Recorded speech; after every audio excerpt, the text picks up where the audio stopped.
Bonjour à tous, je suis Romain Leclerc et vous écoutez En Favori, le podcast qui vous recommande des contenus numériques.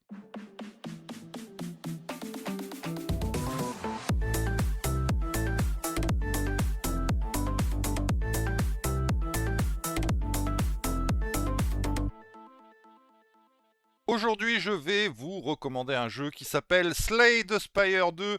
Vous en avez sûrement entendu parler depuis les 15 derniers jours. C'est un jeu qui est sorti début mars en accès anticipé sur Steam. Accès anticipé, ça signifie que le jeu n'est pas terminé, qu'il est encore en cours de développement, mais bon, voilà, la base technique est là et il y a de quoi commencer à s'amuser. C'est un jeu qui est édité et développé par Megacrit. Et peut-être avez-vous déjà joué au premier opus. Donc c'est un deck builder, c'est un jeu où on va devoir construire un jeu de cartes. Et ce jeu de cartes va nous permettre d'effectuer certaines actions contre des ennemis. Et on va évoluer dans le jeu en ajoutant des cartes en fonction de nos décisions et de notre stratégie. Le jeu coûte un peu moins de 25 euros. Voilà, comme c'est en accès anticipé, il a un petit tarif préférentiel pour le lancement. Peut-être que vous l'avez vu beaucoup streamer sur Twitch. Ça fait plusieurs semaines que le jeu fait un petit carton et c'est mérité. Donc, si vous avez un petit peu plus de 20 euros à dépenser pour un jeu de stratégie, vous êtes fan du genre, honnêtement, ça sera les meilleurs 20 euros que vous aurez dépensés pour ce mois-ci et peut-être même pour toute l'année d'ailleurs, parce que le jeu est vraiment très bon. Alors, Slay the Spire, si vous n'avez jamais joué au premier, je vais vous expliquer un petit peu dans cet épisode à quoi ça correspond, quelles sont les mécaniques du jeu. Alors on y va. Donc c'est un deck builder. Vous allez donc au départ devoir choisir entre 4 personnages. Est-ce qu'ils sont 4 ou 5? Parce qu'il y en avait que 3 dans le premier. Et là on en a deux nouveaux. Donc non, 5 personnages, pardon, qui ont tous certaines particularités, un gameplay un peu différent. Selon votre manière d'aborder la stratégie, vous trouverez forcément un personnage qui vous convient. Donc on va commencer par, on va plutôt parler d'abord du jeu dans son ensemble. Donc c'est un deck builder, c'est-à-dire que vous avez un jeu de cartes qui est composé, par exemple, de cartes d'attaque, de cartes de défense et aussi de cartes qui ont des effets pendant le combat. Alors en fait, vous avez par exemple, vous avez tiré une carte qui a marqué 6 d'attaque. Vous la jouez et ça va infliger 6 d'attaque à l'adversaire, enfin à l'ennemi en face de vous. Et en fait, à chaque fois, vous avez 3 cartes à jouer, sauf cas spécifique. Et une fois que vous avez terminé votre tour, c'est au tour de l'adversaire. Donc il va falloir anticiper les attaques et les stratégies de l'ennemi en construisant votre deck et en jouant les bonnes cartes. Par exemple, si un ennemi vous attaque, on vous annonce que l'ennemi va vous filer 10 de dégâts, vous allez jouer sûrement deux cartes de défense, deux cartes d'armure pour anticiper ces dégâts. Et peut-être qu'il vous restera un mana pour pouvoir jouer une troisième carte et qui vous permettra de lui infliger des dégâts. Le jeu fonctionne comme ça à la base. Et puis au fur et à mesure que vous allez tuer des ennemis, vous allez débloquer de nouvelles cartes avec de nouveaux pouvoirs qui sont souvent de plus en plus puissantes et qui vont vous permettre petit à petit de développer votre stratégie en temps réel. Là où certains deck builders, par exemple, on doit construire son deck, je pense notamment à des jeux comme, j'allais dire Yu-Gi-Oh, mais non, mais plutôt comme Hearthstone par exemple, où vous avez, si vous connaissez Hearthstone, vous devez construire votre jeu à l'avance. Là, en fait, c'est en fonction de votre manière de jouer que le deck va se construire en temps réel dans la partie. Donc vous allez faire ce qu'on appelle une run, hein, une partie. Vous êtes sur une carte, et sur cette carte, vous allez avoir des chemins différents. Et le but, c'est d'arriver tout en haut de la carte pour affronter le boss. Je crois qu'il y a 3 actes au total, et à la fin, vous gagnez votre partie avec votre personnage. Sur cette carte, vous allez avoir plusieurs choix. Vous avez le choix, par exemple, d'affronter un ennemi. Alors, un ennemi, c'est des fois il y en a deux, des fois il y en a trois, des fois il y en a qu'un. C'est parfaitement aléatoire. Et donc, quand vous battez un ennemi, vous allez gagner de l'or et vous allez gagner le choix de. Enfin, vous allez avoir la possibilité de choisir parmi 3 cartes. Et dans ces 3 cartes, ben voilà, vous allez décider de la stratégie que vous allez choisir pour votre personnage. Vous avez aussi des emplacements mystères, donc on ne sait pas sur quoi on tombe quand on est sur un passage inconnu. Donc ça peut être soit une récompense, soit un événement. soit un ennemi, soit un élite. Alors les élites, je crois qu'ils apparaissent pas en aléatoire. Et sur la carte, du coup, vous allez avoir aussi des élites, c'est des mini-boss, des ennemis qui sont un peu plus forts que les autres et qui vont vous donner du fil à retordre. Et puis évidemment, quand vous avancez, vous avez aussi des coffres qui vous donnent comment ils appellent ça? Alors on a des potions, on peut gagner des potions qui ont des effets sur votre partie. Et on a aussi alors c'est des espèces des arcanes, on va dire. J'ai oublié le nom, c'est dommage. En gros, ce sont des effets que vous aurez pendant toute votre partie. Exemple, bah, par exemple, vous commencez chaque combat avec 10 d'armure. Par exemple, ce sont des bonus que vous récupérez dans des coffres. Et ça va énormément influer sur votre partie d'ailleurs, parce que certaines arcanes, on va les appeler des arcanes, sont extrêmement puissantes et peuvent vraiment changer le cours de votre partie, en bien ou en mal d'ailleurs, des fois. Et donc voilà, vous allez devoir avancer sur cette carte et à chaque fois, bah, voilà, vous développez votre deck. Le jeu donc propose 5 personnages, de nouveau par rapport au premier volet. Alors, je vais vous parler un peu des personnages. On a tout d'abord, parmi les anciens, la silencieuse.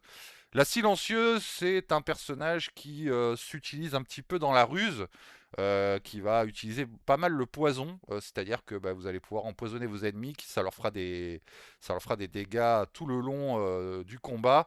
Et puis voilà, vous pouvez anticiper des stratégies par exemple, en jouant un mana une carte qui vous dit, eh ben, vous aurez 2 manas de plus le tour d'après. Donc voilà, c'est un personnage assez stratégique que j'aime beaucoup. On pourrait comparer ça un peu à un voleur si vous êtes fan de RPG. C'est un peu la philosophie du personnage. On a le soldat de fer qui pourrait être apparenté à un guerrier. Lui va avoir pas mal de dégâts puissants. C'est un personnage voilà, qui est pas mal aussi développé sur les combos. Un peu brut, quoi, un guerrier. Sur les anciens personnages aussi, on a le défectueux. Ça serait un petit peu le magicien. Alors lui, en fait, il va utiliser des orbes. Vous avez 3 orbes et voire plus par moment autour de vous et ça va envoyer des attaques, mais aussi ça peut canaliser des défenses. C'est un personnage assez intéressant qui est pas très facile à manier au départ. C'est pas celui que je vous recommande, mais il est quand même intéressant. Et d'ailleurs, si vous devez démarrer une partie, bah, je crois qu'au début, de toute façon, vous avez droit qu'au soldat de fer. Et la silencieuse, pour moi, c'est le personnage que j'aime le plus jouer, qui est le plus intéressant. J'adore le coup d'empoisonner les ennemis. C'est vraiment très puissant au bout d'un certain moment quand vous avez un deck assez complexe. Sinon, nouveau personnage, on en a un que j'adore beaucoup aussi, c'est Latismor. Un personnage qui joue énormément sur la défausse. On pourrait appeler ça dans le monde du RPG un nécromancien, et qui est aussi accompagné d'une main squelettique, qui est un espèce de familier qui s'appelle Titus, et qui va pouvoir à la fois vous protéger des attaques, mais aussi faire énormément de dégâts quand vous l'avez bien préparé pour vos combats. C'est un personnage vraiment génial à jouer. Je le maîtrise pas encore à fond, mais j'ai déjà fait des belles runs avec. C'est Titos, pardon, la petite main qui vient vous aider. Et c'est un personnage intéressant parce qu'il va donner de la fatalité aux ennemis. C'est-à-dire que en fait, ça va réduire, un peu comme le poison, ça va réduire en fait leur barre de vie aux ennemis.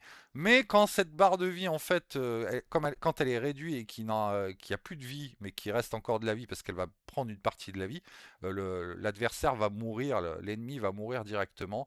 C'est très intéressant. Je l'explique pas très bien, mais en jouant, vous allez comprendre tout de suite. Et puis, il y a un nouveau personnage encore qui s'appelle le Régent, qui est sur son trône, que je maîtrise pas du tout et que je trouve qui est le personnage d'ailleurs le plus difficile à utiliser.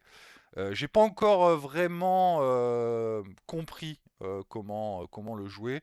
Parce que je l'ai pas vraiment beaucoup joué et donc c'est un personnage qui utilise pardon oh là là de l'énergie et des étoiles pour développer sa stratégie de combat. Je l'ai pas, je vous en parle pas en même temps, ça c'est bien comme ça vous spoil pas trop. Je l'ai pas trop joué encore, faudrait que je m'y intéresse. Mais voilà, pour moi il m'a semblé très difficile à jouer. Peut-être parce que c'est pas le personnage qui me correspond aussi, hein. Peut-être que vous allez l'utiliser, ça sera votre personnage de prédilection. Chacun, c'est ça qui est bien dans le jeu, c'est que chacun va pouvoir trouver en fait le personnage et la stratégie qui lui convient. Donc voilà, vous avez à peu près compris les bases. Il faut savoir que donc dans ce jeu, il y a une grande nouveauté, c'est que dans Slay the Spire 1, on jouait, c'était un jeu solo. Et là, grande nouveauté, comme je vous disais tout à l'heure, si vous êtes allé sur Twitch, vous avez sûrement vu énormément de streamers connus jouer en multijoueur parce que, alléluia, ça y est, ils ont mis un mode multi, enfin un mode coop plutôt, sur Slay the Spire 2.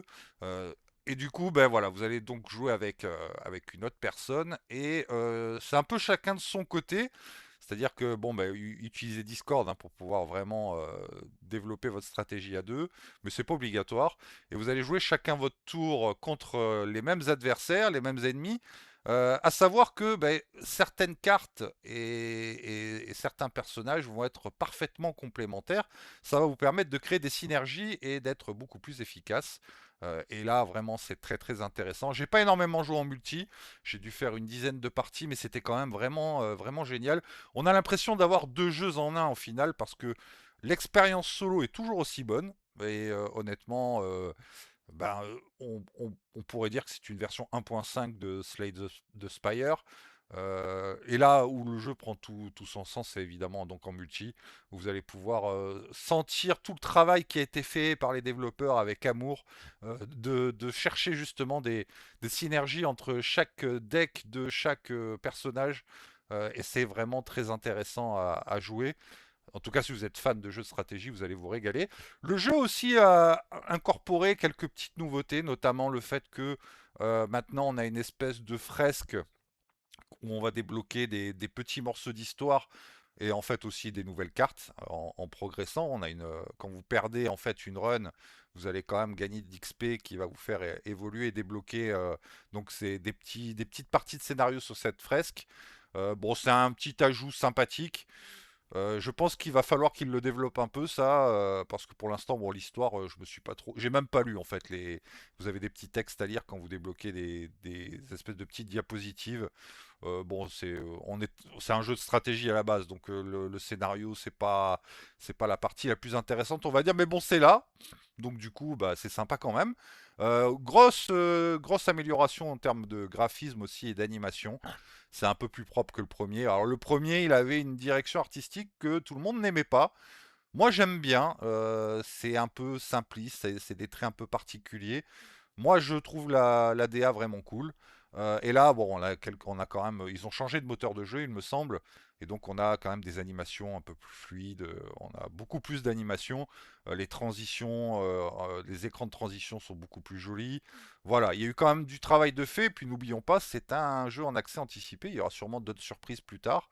En tout cas, bon, je pense pas qu'ils ajouteront de nouveaux personnages, mais en tout cas, je pense qu'ils vont peaufiner un peu toute cette partie, peut-être scénario, et puis peut-être aussi ajouter enfin faire des petits ajustements sur enfin l'équilibrage du jeu peut-être. J'ai pas encore l'expérience de jeu pour pouvoir sentir quels sont les personnages trop puissants ou les ennemis trop puissants, mais il y aura sûrement voilà du rééquilibrage. Faut savoir que c'est un jeu quand même qui n'est pas facile. C'est un roguelite quand même dans l'esprit. Donc vous allez perdre souvent, mais vous allez apprendre en même temps. Donc vous allez progresser et c'est vraiment tout l'intérêt du jeu. Mais sachez que voilà, si vous n'êtes pas fan des jeux un peu trop difficiles, vous allez être peut-être un peu déçu. C'est quand même un jeu qui demande de jouer beaucoup et voilà, ne jouez pas des cartes au pif comme ça à l'arrache, ça fonctionnera pas. Il faut vraiment anticiper. Et puis il y a un temps aussi pour apprendre les cartes parce qu'il y en a pas mal quand même. Et au fur et à mesure, vous saurez choisir les bonnes cartes et quelles cartes vont bien avec quelles autres cartes. Et c'est tout l'intérêt du jeu. Mais voilà, sachez que c'est un jeu, par moment, il y a des boss qui sont vraiment très durs. Et puis il y a une part d'aléatoire, évidemment. Donc on peut avoir des runs assez chanceuses, entre guillemets. Assez aussi, des fois, bah, très injustes. Vous avez développé un super deck, vous êtes bien, vous gagnez tous vos mini-ennemis à battre. Et puis tout d'un coup arrive un boss qui vous démonte en 2-2. Voilà, c'est ça, Slay the Spire. Il faut accrocher au concept, mais c'est quand même un jeu incroyable. Vous allez y passer du temps. Si vous êtes fan de stratégie, honnêtement, vous allez faire pas mal de runs et vous allez voir, vous n'allez pas regretter d'avoir investi dans ce jeu. Donc voilà, je vous le recommande fortement. Si vous avez des questions, n'hésitez pas à me les laisser en commentaire. Et puis pourquoi pas, si vous avez envie de faire une petite run avec moi, un de ces quatre via Steam, vous pouvez nous rejoindre sur le Discord. Vous allez sur mon site romainleclerc.com et vous trouverez exactement les gens je suis désolé, j'ai eu une alarme en même temps sur mon PC. J'espère que ça s'est pas trop entendu. Pourtant, j'avais mis le mode ne pas déranger. Enfin bref, c'est pas grave.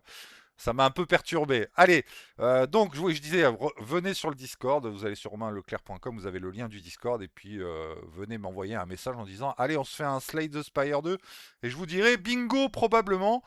Voilà. Allez, c'est tout pour aujourd'hui. Je vous remercie d'avoir suivi cet épisode, et on se retrouve très bientôt. Salut.